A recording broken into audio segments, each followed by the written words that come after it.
The scapegoat. Always have a convenient scapegoat around the corner to blame for your deeds of mistakes, for your street activity errors. Always have a convenient scapegoat around the corner. After all, your hands have to be clean, unsoiled. You don't want to be making nasty mistakes for others to blame you for the loss of control of your streets. Otherwise, you'll have everyone coming for you. Your name will be damaged, your reputation gone. You will have a witch hunt. Better to find some convenient scapegoat. The innocent bystander, the fool, the clown, the one who perhaps is just losing perhaps a parent, a sibling, one that's seeking out affiliation, perhaps procreation, the clown. Perhaps he's lost friends, perhaps the man has lost power himself, and now he's seeking out affiliation. Convenient scapegoat. Tale of the Scapegoat. Year of the Gangster, 209. One is frequenting a well-known market of West London. Suddenly there's an array of colour, different variety of people on these hierarchical tables.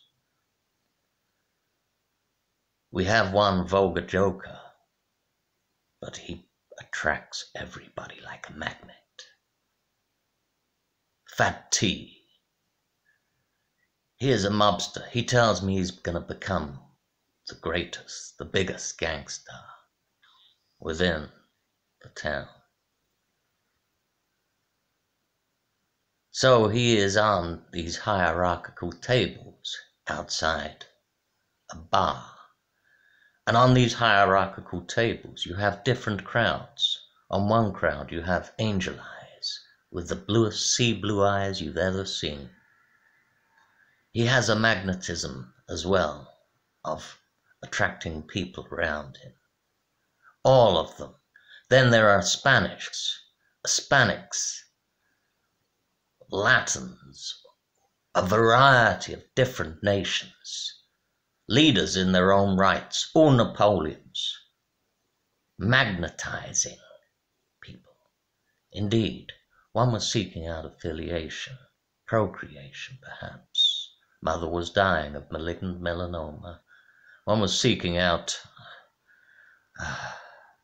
to avoid this deep, deep darkness, sadness of melancholy, not depression, sadness of your mother passing, and horrible death.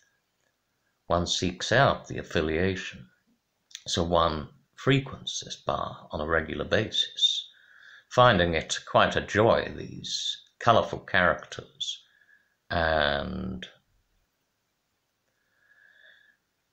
one does not become embroiled too much, but eventually one does become embroiled with their emotions. One is becoming a part of the scene. They are finding one a character in his own right. They are building one a character. Fat T starts to say, there's shoulders. I have a suit, as well as like a crumby coat, but it's 2 sizes too big. It's falling off my shoulders, broadening, making my shoulders look extra broad. Quite comical, actually. 2 sizes too big. Not comical, but fantasia-like, as if I'm a super character or something. But it was because Mother was passing. I was losing weight. I wasn't eating properly. These were terrible, dark times for one. Very close relationship with my mother. An only child and a good mother. Probably an overprotective, loving mother. Gave me great birthday parties, holidays, and all the other children too. She gave them very good fond memories. But one has suddenly become encircled amongst this group of people, and then Fat T suddenly says one day along the summer month, there's the, oh, you are a grass, aren't you? And I said, a grass? What do you mean by that? And he said, you've got friends in the police, haven't you? And I said, well, I only said that to him to draw him out, to find out, because I knew I was being fitted up by this multi-array of colour, because I knew the sirens were down there monitoring their activity long before I'd arrived on the scene. They'd been watching these characters for a long time. But you had a squad of Birmingham, I don't know, perhaps CID, whatever, but they were a squad down there, a unique unit, and you could see they were watching these guys, but they were bigging me into the scene because they got wind that I was being fitted up as the scapegoat. They played into it, which we'll come on to in part 2, to use one as their catpaw, to do their dirty work in order to act as a honeypot, of course against one's will.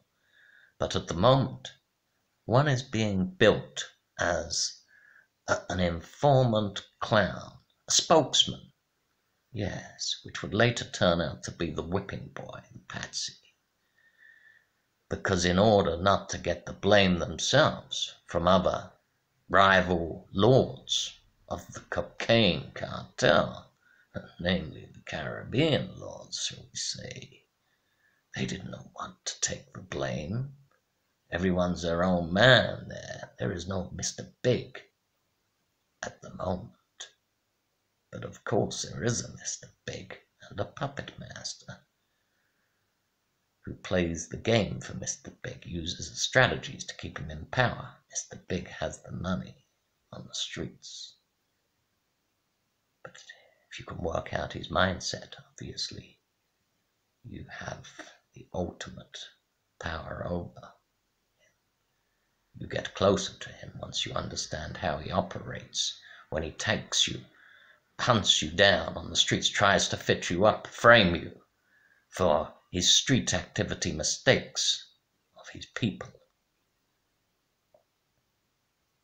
The Scapegoat, Part 1.